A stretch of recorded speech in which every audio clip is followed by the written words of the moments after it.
नमस्कार मित्रों।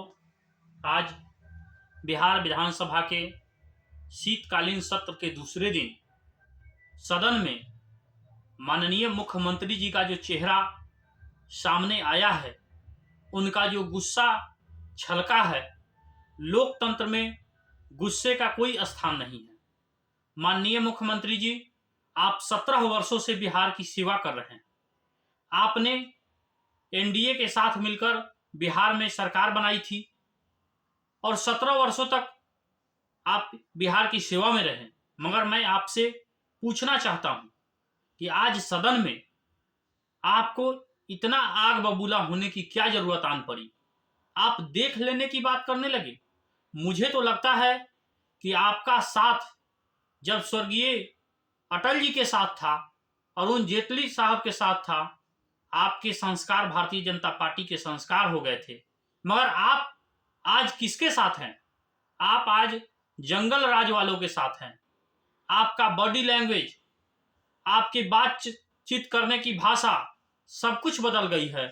लोकतंत्र में किसी भी दल का भी जीता हुआ प्रतिनिधि है, विधायक है, उसको तुम तराक करना लोकतंत्र में अमर्यादित है और लोकतंत्र में इसका कोई स्थान भी नहीं है।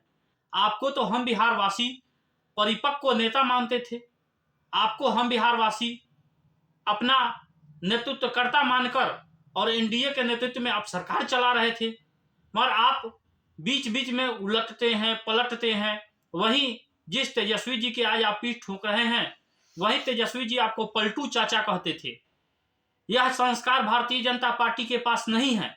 यह संस्कार हमारे नेता विरोधी दल के पास नहीं है।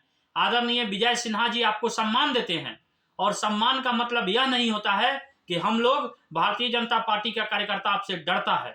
हमारे राष्ट्रीय स्वयंसेवक संघ में सिखाया जाता है संस्कार, उस संस्कार विधि के हम लोग उपज हैं। तो आप सदन में नेता विरोधी दल को देख लेने की बात करते हैं, विधायकों को देख लेने की बात करते हैं, जांच करवा देने की बात करते हैं। माननीय मुख्यमंत्री जी, आप पहले जिनके साथ बैठे हुए गलबहिया खेल रहे हैं, पहले उनकी जांच तो करवा लीजिए। श्रीमान लालू जी की जांच तो करवा लीजिए। तेज प्रताप और तेजस्वी जी की संपत्तियों की तो जांच करवा लीजिए। आप क्या जांच करवाएंगे? आपके कैबिनेट में वैसे लोग आ गए जिन्हें इस्तीफा देना पड़ रहा है, और किन किन कारणों से? क्यों कोर्ट के द्वारा वारंटेड है? क्या मामला है? कोई स्वतंत्रता आंदोलन के मामला में तो वे है नहीं। तो आपको बताना चाहिए बिहार की जनता को। सबसे बड़ी बात है कि आप अपने जनाधार को खो दिए हैं। कुडनी का उपचुनाव इस बात का घोतक है कि 7 दल और सातों दल दिन रात एक आप लोग किए हुए थे, मगर फिर भी कुडनी की महान जनता ने भारतीय जनता पार्टी के प्रत्याशी को बहुमत दिया और यह बात सिद्ध किया कि 2025 में भारतीय जनता पार्टी की सरकार बिहार में बनने जा रही है। और वह शुरुआत कुडनी से शुरू हो गया है।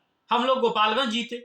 आपको यह बात सोचना चाहिए, आपको समीक्षा करनी चाहिए, मगर आप अपने बॉडी लैंग्वेज को बदल लिए। आप इतना गुस्सा में आ गए।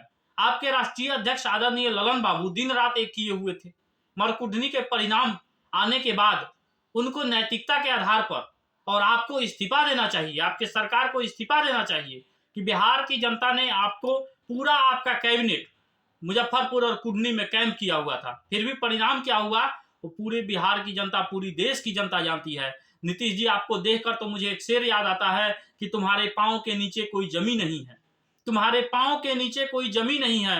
कमाल तो ये है फिर भी तुझे यकीन नहीं है। आप मुंगेरी लाल का हसीन सपना देखना बंद कीजिए। आप बिहार की जनता ने राष्ट्रीय जनतांत्रिक गठबंधन के नेतृत्व में आपको सरकार चलाने का मौका दिया था, मगर आप पलट कर फिर चले गए जंगल राज वालों के साथ। तो आप क्या करेंगे?